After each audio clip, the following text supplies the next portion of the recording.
Hello, what's up? This is Coltman back again for another detalyadong review, and this time this is the Red Magic 10 Pro. Alright! Gaming phone daw, pero this one has the latest Qualcomm Snapdragon 8 Elite. Tama ba? 8 Elite. So, Elite nga ba ang performance ng chipset na to? Tinest ko and ito po ang natuklasan ko. Let's start. Unang-una na agad sa specs na agad tayo. Okay, so Red Magic 10 Pro is running on Android 15. Currently, this is Android 15 and this has the Red Magic OS 10. The Qualcomm Snapdragon 8 Elite is running hanggang 4.32 GHz na clock speed. Ang tindi nun. 3 nanometer nun po yan. Adreno 830 GPU. Tapos itong variant na itong gamit natin ay 12GB, 256GB storage lang po. Yeah, 256. Kung bibili kayo nito, I would recommend na 512GB, not the 256. Bitin na bitin talaga sa storage, especially kung malalaking games ang ini-install nyo rito. The storage technology is UFS 4.1 Pro. Okay, so supposedly, mabilis talaga ito kung sa mabilis. Pinakamabilis ito ngayon sa lahat ng storage na available for smartphones. Kung gusto niyo pang basahin itong specs na ito, ay pause nyo na lang yung video, alright? Now, continue tayo sa actual na mga review. Okay, now, bago tayo dumiretso sa performance, konting tour lang muna tayo. So, kitang-kita nyo naman po sa screen, wala po kayong makikitang camera dyan. That's under display camera. Sa taas, meron po tayong speaker, and then kung di ko nagkahamali, may infrared blaster din siya. Headphone jack, which is talagang sobrang bihira na ngayon. And good job kay Red Magic 10 Pro kasi na-retain niya ito. Tapos meron pa rin. Noise cancellation microphone. And meron tayong mga antenna lines dito. Isa, dalawa. Sa kaliwa, meron tayo yung butas para sa fan. Yes, dito po yata kung di nagkahamali ang bugahan. At meron actually din sa kabilang side. Meron din fan. And then, nandito rin po sa kanan na to ang volume rocker, the power button, and the gaming switch. Actually, pwede daw i-customize to. Pero I think gaming switch lang ito. And also, meron din tayo triggers, extra button triggers. Okay, capacitive po yata ito kung di nagkakamali. Yes. Kung maglalaro kayo and gusto niyo ng extra buttons lang, meron po dalawa and solid. I believe this is also customizable. Sa baba is nandito yung kanyang SIM tray slot. Dual SIM po ito. Non-expandable 1 and 2. See? Non-expandable po ito. So that is why I'm recommending na 512GB storage ang kunin nyo. Mabibitin po kayo dito. Or, of course, pwede rin naman kayong gumamit ng mga kagaya nito. By Orico. Kung interesado kayo, magkaroon kayo ng magnetic ito eh. Hindi ko nagkamali, pwedeng dibikit. Wala siya. Hindi masyadong makapit dito. Kailangan yung sticker ng bakal para mas lumikit. Pwede nyo pong bilhan ng ganito if you want, but mas maganda syempre kung meron kayong 512GB talaga na built-in. Alright? And syempre, nandito pa rin yung main speaker, the main microphone, and itong USB Type-C po na ito ay 3.2 Gen 2. That means, supported po nito ang external display. Okay. Sa performance, unahin muna natin sa Antutu score. So, 2.6 po siya. So, ang minamarket ni Qualcomm is kaya daw hanggang 3M. So, tinatry ko siya. Naka-on naman ng e-fan. Every time na binubuksan po itong Antutu Scorematic, naka-on ng e-fan, yung fan niya. So, that means dapat naka-full talaga siya. Full performance mode. Diba? But turns out, 2.6 ang pinakamataas na actually 2.7 na nakuha kong score. So, I'll just show you. Punta tayo sa screenshots. So, meron tayo unang test, 2.7, which is good, okay, pero hindi pa rin siya 3M. And then 2.6, another 2.6, and another 2.6.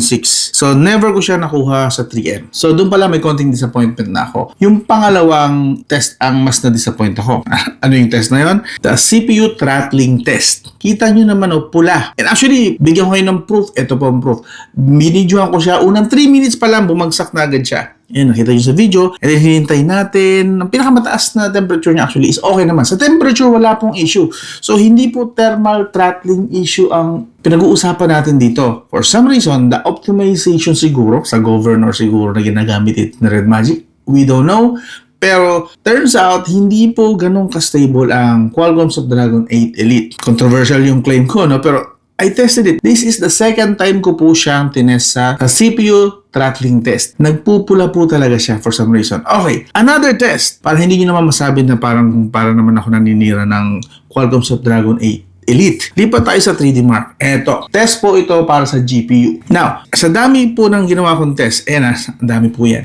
Iisa lang po ang pinapakita niya. Hindi po talaga stable ang kanyang chipset. Itong Qualcomm Snapdragon 8 Elite. Again, this is the Red Magic 10 Pro. Wala pong throttling. As far as I'm concerned, nakadalawang Red Magic na ako dito sa bahay. And yung mga naunang Red Magic na yon, alam ko, nag-overheat pero never nagkaroon ng issue sa performance. Talagang todo ko sa todo. This one, the 8 Elite, unang test, okay naman actually, mataas ang score, 93% stability. Second test, bumaba 71% stability. Third test, 72% stability. Ang layo ng stability niya. 72% stability, 73% stability, and 63% yung kaninang test. Huling test ko, 63% stability. So, ang pangit po ng optimization ng GPU niya din. So, pangit na sa CPU, pangit pa sa GPU. Okay, so ano pang aasahan ko rito? Well, actually, okay naman for gaming, pero ito ang masasabi ko lang sa inyo bago ko ipakita sa inyo yung mga result ha. Coming from 8 Gen 2 and 8 Gen 3, nagamit ko yung both pareho. Actually, itong gamit ko ngayon na phone na pang record is 8 Gen 2. 8 Gen 3 wala ako na ngayon kasi binitawan ko na yung Red Magic ko na isa. Pero alam na alam yun, may experience ako sa mga naunang yun. 8 Gen 2, 8 Gen 3, even 8 plus Gen 1. This one, hindi po siya special. Meron nga siyang 4.32 GHz na clock speed, yung chipset niya mismo. Pero yung performance niya, parang naglalaro lang sa 8 Gen 2, 8 Gen 3. O at best, 8 Gen 3. Parang 8 Gen 3 lang siya, pero mas pangit ang optimization. 8 Gen 3 nag-overheat pero hataw ang performance. This one, I don't know, hindi naman siya nag-overheat. 42 degrees Celsius yung nakuha natin sa Antutu score, sa CPU throttling test, pero ang pangit na performance niya. Take note ha, yung pinakita ko sa inyo, hindi po single test yun. Multiple test, para sure. Okay? May ebidensya tayo, nakita nyo. So, lipat na tayo ngayon sa actual games naman. Kung ko nasabi na hindi special yung performance na 4.32 GHz na clock speed dito sa 8 Elite. Sa Honor of Kings, sinet natin siya sa Ultra Graphics and Max FPS. Stable naman po siya at 60 FPS and 38 degrees Celsius. Take note, Qualcomm Snapdragon 8 Elite pero 60 FPS lang yung max na nakukuha ko rito. Ang weird. Pero siguro yon ay compatibility issue. Baka sa susunod na updates ng Honor of Kings, makuha na yung 90 to 120 FPS. Maybe. Mobile Legends, set to Ultra Graphics na yan, Ultra FPS pa. Ultra ha, sa Mobile Legends. Nakuha pa rin natin, stable naman siya, in fairness, pero 60 FPS. I was expecting 100 FPS pataas. 60 FPS pa rin at 36 degrees Celsius. Okay? So, bakit? Compatibility siguro issue pa rin. Also, pansinin nyo, wala tayong taco stats ngayon. So, wala tayo yung statistics, yung average, wala po. Kasi, na-address na to actually sa developer ng taco stats. Hindi pa compatible ang taco stats sa Android 15. I check. Maybe this January mag-release sila ng na-compatible na sa taco stats. But for now, wala po tayong magagamit. Pero at least pinapakita ko naman sa inyo, may FPS pa rin tayo. Wala lang tayo no record ng average. Okay? Anyway, continue tayo. Diablo, sinat natin sa high graphics and 60 FPS. Nakuha naman natin yung 60 FPS at 37 degrees Celsius. Napapansin nyo, ang ganda ng thermal niya. Pero yung performance, yung FPS, ang questionable rito. PUBG, sinat natin siya sa HD graphics at extreme FPS. For some reason, 60 FPS pa rin. Expected ko 120 FPS to, pero 60 pa rin. Siguro sa susunod na update ng PUBG, okay na. Maybe sa update lang siguro kasi bago lang ito na smartphone. And then, lipat tayo sa Call of Duty Mobile. Sinet natin siya sa medium graphics, ultra FPS. Stable naman siya sa 60 FPS sa Battle Royale. For some reason, expected ko sana 90 man lang, no? Battle Royale. Pero in fairness, nung lumipat ako sa multiplayer, nakuha ko yung 120 FPS na stable na hinahanap ko. Finally, nakahanap din ako ng more than 60 FPS na performance. Okay, good. That's good, diba? Now, lipat naman tayo sa Warzone. Sa Warzone, sinet natin siya sa peak graphics, yung pinakamataas na niya na graphics. Siyempre, Warzone, gaming phone po ito. Gaming, pinakamalakas po ito na chipset ha. Elite. At 4.32 GHz, baka naman kasi magreklamo kayo, bakit ko nilagay sa peak graphics, uncapped FPS? I was expecting a lot sa Red Magic 10 Pro na ito. Nagpa-fluctuate po siya 30 to 50 FPS. Hindi siya stable. Okay? And in fairness, thermal, okay sana. Pero yung FPS, yung performance talaga ang issue rito. Maybe hindi pa talaga siya optimized both sa mismong chipset, sa governor niya, and maybe sa mismong mga games din. Maybe. So maybe, i-review na lang ito after 3 to 6 months. Baka mas mag-improve. We don't know. Pero I'm not sure kung nasa akin pa ang smartphone na to by that time. So, Warzone, kaya pero fluctuation yung unstable yung kanyang performance. Sa Genshin Impact, sinet natin siya sa high graphics and 60 FPS. Okay? High graphics, hindi natin siya i-highest. I was expecting pwede na i-highest sa 8 Elite pero hindi pa rin pala. Fluctuation po siya 100 to 120 FPS. Actually, this is much better compare sa Warzone na performance na pinakita. At least 100 to 120 FPS. Pero, dito na bumigay yung thermal. 47 to 50 degrees Celsius ang nakuha natin dito. And I tried a couple of times, talagang 47 pataas talaga siya, okay? Now, lipat tayo sa Karo X3. Sinet natin siya sa level 6 graphics. So, almost peak. 7 yata ang pinaka-peak nito, pero 6 graphics. Default po yan, hindi po ako nakailam dyan. Default siya ng level 6 graphics, pero nakuha naman natin siya ng 60 FPS. At this time, umaakit na yung temperature niya, 45 degrees Celsius na rin. Now, sa Wuthering Waves, sinet natin siya to ultra high graphics and 60 FPS. Nakuha din natin yung stable na 60 FPS. At ang temperature, very good po. Actually, 41 to 42 degrees Celsius. So, kayang-kaya niya ang WUWA, kaso 60 FPS. So, basically, ito po ang masasabi ko sa performance. Bibigyan ko lang ng verdict saglit yung performance na. Thermal, okay, ang ganda. Effective po yung kanyang fan. Don't get me wrong. Pero the performance, the optimization, I don't know, maybe sa built-in software or sa talagang yung mga games na currently sa ngayong December, itong mga software ay hindi ganun ka-effective pa or hindi pa ganun ka-optimize. Maybe January, February, or March, within that time period, mag-improve. Abangan natin sa ibang mga reviews siguro. By that time, I think wala na sa akin itong smartphone na to and I don't think I will keep this smartphone kasi hindi ako natuwa sa initial experience ko. Much better pa yung 8 Gen 3. Okay? Much better pa yan. So, performance, bibigyan ko to kasi ang taas na expectation ko. Again, this is the flagship. So, it's just fair na mataas ang expectation ko. With 4.32 GHz na clock speed, I think it's fair na mataas ang expectation ko, di ba? And babayaran mo ng ganun kamahal. I think it's really fair na mataas expectation ko and binagsak po niya. And not to mention that this is marketed as a gaming phone. Emphasis ko lang sa mga magiging fanboy dyan at pagtatanggol ito ha. This is a gaming phone. So, in conclusion, sa performance pa lang po ito ha. Performance, bibigyan ko lang siya ng 6 out of 10. Yeah, sadly, yun lang kaya ko ibigay sa kanya. Given na flagship chipset dapat po ito. Okay, so now hindi na ako excited sa Qualcomm Snapdragon 8 Elite. Pwede na siguro ako mag-move on. Siguro hintayin ko na lang yung version 2 or Gen 2 ng 8 Elite na to. Baka doon mas okay na. Ma-address na yung issue. Yun. Now, lipat na tayo sa mga minor details niya na alam ko importante rin sa iba. So, sa display naman, as you can see, meron po tayong 6.85-inch AMOLED, 1.5K resolution. I think mas mataas sa 1.5K resolution ito. Kasi, kung di ko nagkakamali, the resolution was 1216 by 2688 pixels. So yeah, correct me if I'm wrong, pero I believe mas mataas dapat siya sa tinatawag na 1.5K resolution, which is good. So almost 2K resolution given. And then pakita ko lang sa inyo saglit ang display settings siya. Meron tayong read mode, dark mode, of course, naka-light mode lang tayo ngayon. Pero sa color temperature, pwede po natin i-adjust sa colorful, standard, soft, vivid. So mas pinili ko lang mas colorful para mas gamit yung kulay. And then you can also switch from warm, normal, and cool. Okay? Those are the color temperature na available. And you have also the sunlight mode just in case na gagamitin nyo po siya sa outdoor, like pag-rides nyo, ilalagay sa motor or something. Pwede po, meron po sunlight mode. In-on ko lang yan pero by default naka-off yan, I believe. Auto brightness naka-off lang ngayon kasi nandito tayo sa loob ng bahay. Pagka-in-on ko kasi yan, lalabo dito kasi hindi ganun kaliwanag dito.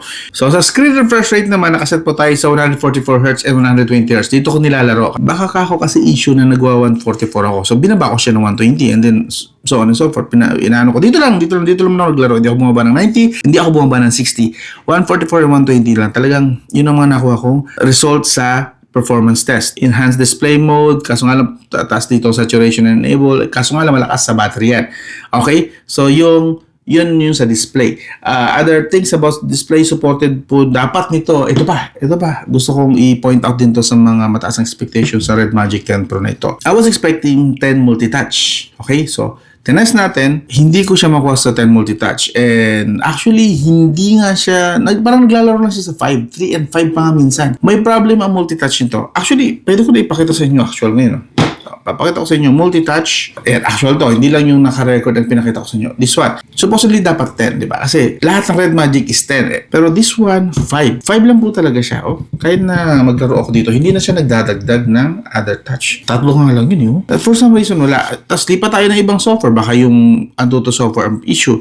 So, tinry natin din ibang software pang test ng touch. This one, okay, try natin ng multi-touch. So, touch natin ulit. Same issue. Hindi nagre-record pag nagta-touch tayo dito. So, hanggang what? Hanggang 5, 4, and 5. Minsan nagpa-fluctuate pa yun sa 3. Ay no, 3. Kita nyo? So, may issue yung kanyang touch. Hindi nasusunod yung 10 multi-touch. And hindi rin reason actually sa gaming mode. Kasi ito nilagay ko sa gaming mode. Kako ba kayo ng issue? Pero yung multi-touch kasi hindi yan nakalagay sa gaming mode. Naka-normal mode po yan. So, ganun talaga. May issue talaga yung touch niya. Minsan 7. Ayun, nakakita nyo yung difference. Yung naglalaro siya. Hindi siya consistent na 10 multi-touch. So, tingin ko magkakaroon po ng issue sa gaming din.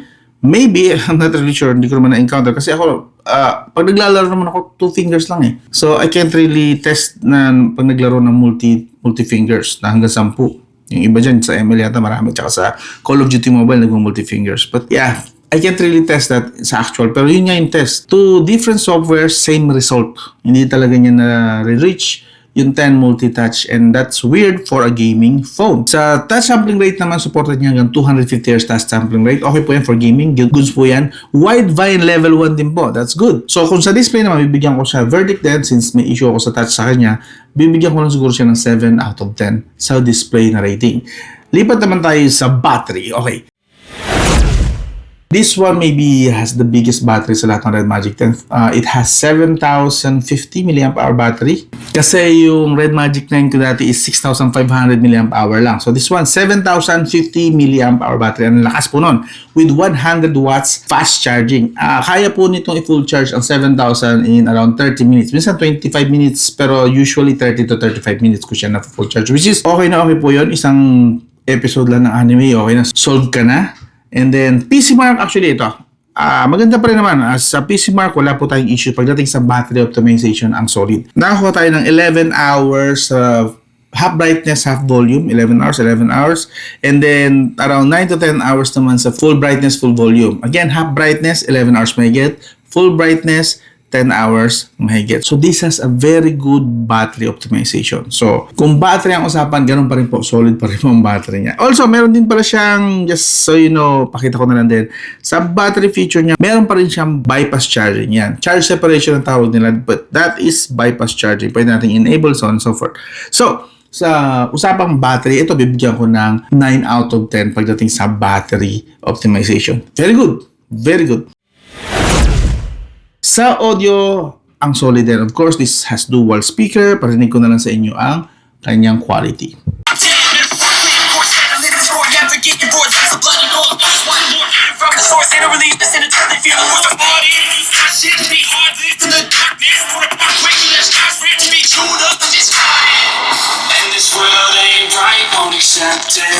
Negative energy, I expect it. Once it's in your mind, it's infectious. So fight for your life and reject it. As you have heard, ang lakas, ang solid, ang linaw actually. Ang ganda. Maganda yung may konting hint ng bass at talagang solid yung batuan kaliwa at kanan. So, sa audio, very good siya. Meron din po pala siya 3.5mm headphone jack ha. Ayan po. So, sa mga old school dyan at gusto pa rin gumamit ng wired, good news, meron pa rin po siya. And of course, meron din itong Bluetooth 5.4 which supports SBC, AAC, LDAC at lahat ng Qualcomm from aptX, TWS at adaptive. Solid po. Meron din po siyang Opus LC3. Ang nawala lang this one is sa Savitech. So wala siyang high definition talaga na yung sobrang high talaga yung lossless. Pero meron naman siyang LDAC. So okay na po siya for sound trip. Okay na po yung mga LDAC nyo ng mga earbuds. Maganda na rin ang magiging output dito. So okay sa audio. Now, lipat naman tayo sa camera. So, meron po tayong dalawang 50 megapixel, isa with OIS, isa ultra-wide, and then isang 2 megapixel na macro. And sa harap naman, meron tayong 16 megapixel, hindi lang kita dyan, pero 16 megapixel po yan, under display fingerprint. Now, sa resulta, actually, ang ganda naman, maganda naman yung kuha niya. Solid yung kuha dito sa likod. Okay, sa lahat ng kuha niya sa likod, okay na okay. Yung mga pictures, vibrant.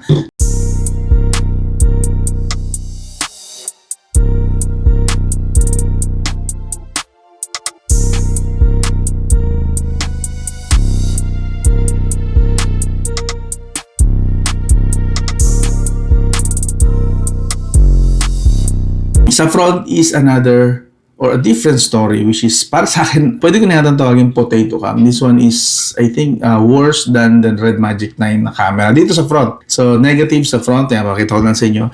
Sa video naman, video recording, kaya niya hanggang 8K at 30 FPS. Pero syempre, meron tayo, dito lang tayo, 4K 60 FPS and 30 FPS. So, gumagana po ang OIS sa 4K videos, not sa 8K. Sa 8K, wala. So, ganun pa rin naman. So, halos 8 Gen 3 nga lang din siya na may mas malakas na clock speed, pero for some reason, hindi mas okay yung kanyang performance. Inuulit-ulit ko lang, ina-emphasize ko lang kasi hindi po biro ito. Again, this is detalyadong review and kailangan nyo malaman. Baka mataas kasi expectation nyo rito. Kasi ako, ang taas ng expectation ko, binagsak niya. So overall, okay naman yung camera sa likod, pangit sa harap. Hello, what's up? This is the front camera and isang ilaw lang po nakabukas. Ito lang. Yan lang. So, normal light. Ika sa mga bahay-bahay niya. So, kung tatanungin nyo kung maganda yung kanyang video, no.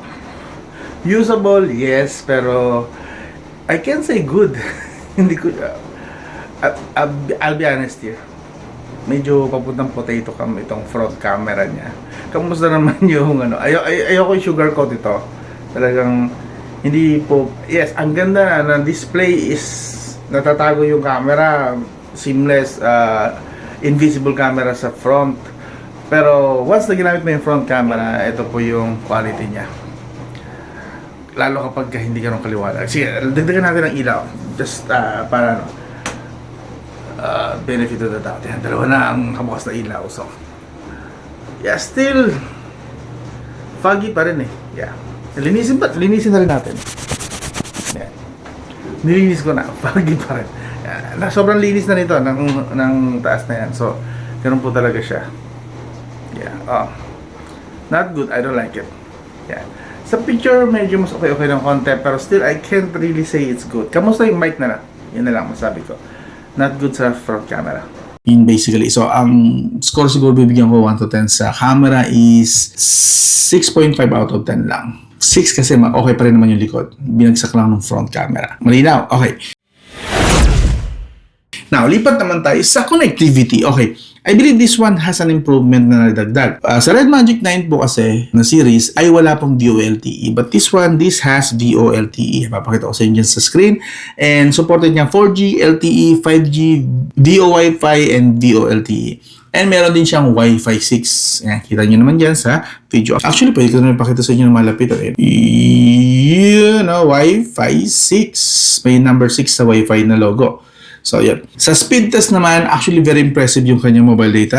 Ang aking mga flagship dito is kaya hanggang around 20 Mbps. This one kaya niya hanggang 30 Mbps. That means kung mas maganda ang signal, mas malakas pa makukuha nitong signal. Mas maaabot siguro ng mga 200 to 300 Mbps. So, okay po siya sa mobile data. And sa Wi-Fi, actually 600 Mbps na ako dito, pero kaya niya hanggang 700 Mbps, which, okay, very good. Pasok na pasok. So, kung usapang signalan din naman, malakas po. Kung malakas sa magap talaga ito. Sa GPS accuracy, 5 meters. So, nasa average lang po siya. Not as accurate nung Red Magic 9 and 9S Pro. May NFC din po siya na connectivity. Okay? Yun. Pakita ko lang saglit. NFC. Okay. So, if in case na curious kayo, meron tayong mga features sa developer options. Just in case lang na gumagamit yung developer options ha. Meron napansin lang ako dito. May screen refresh rate optimization tayo. Backlight auto adjustment. Ito yung hindi nyo normal na nakikita sa ibang mga smartphone. Accelerometer at gyroscope calibration. Just in case may issue ang gyroscope nyo. Pag naglalaro, pwede nyo pong i-calibrate. Dito po sa default USB configuration, meron po siyang webcam mode. Nice! Bira ko makita to actually na feature. Meron din siyang extended personal area network, expand. Good. Actually, ngayon ko lang nakita yata yan. Pwede nyo pong gawing transparent ang navigation bar and what else? Wala na yata. Yun lang. Media DRM settings kung saan pwede i-force secure yung crypto nyo. Yun lang yata. Yun lang yung mga napansin ko na bihira ko makita sa mga developer options ng mga normal na mga smartphones. Sa cooling fan naman, yes, pwede nyo pong i-customize pa rin naman ang cooling fan. Depende sa trip nyo. Pwede nyo i-on anytime or i-on lang siya kapag naka-gaming mode. That's nice. And then other features, yun. And ito pa, meron na rin Red Magic AI. So, may translation and Red Magic, para saan kaya to? Okay, pang ng 5G. Anyway, ito gusto ko to, translation na part. Hindi ko na na-try kasi hindi naman ako mahilig dyan. And I'm not expecting much na. Tsaka mas interesado kasi ako dito sa kanyang performance, which made me a bit disappointed talaga sa Red Magic 10 Pro. So, by verdict, siguro bibigyan ko na lang siya ng 7 out of 10. May magaganda siyang points, pero talagang yung expectation ko lang sa pagiging gaming phone niya, since this is marketed as a gaming phone, is bagsak talaga. As for the price, naglalaro siya sa 46,000. This is from Red Magic official store mismo. Check natin yung variant niya. Sa 12256, 46,000 po. Sa 16512, 56,000 naman siya. 16512, ganun din. And 24 GB RAM, 1TB na variant is 71,000 may get. Okay, yun po yung official price niya. So, sulit ba sa inyo to? Ako, personally, hindi po. So, session na. Real talk lang po. Pagpasensya nyo na kung fan kayo or kung nakabili na po kayo nito, pasensya na ko yun ang nakita kong result. Wala po akong magagawa. Kitang-kita nyo naman. Kung ibang result sa inyo, pasabi na lang sa comment section. Huwag na lang maging toxic. Sabihin nyo na lang siguro kung bakit inyo mas okay. I don't know why, kung bakit ganito ito. So, yeah. Again, this is the Red Magic 10 Pro and this is the detalyadong review. Kung nagustuhan nyo yung ganitong style ng pagre-review, I hope consider mo subscribe, like, and share. Hanggang dito na lang. This is Scott Pan. I'll talk to you again soon.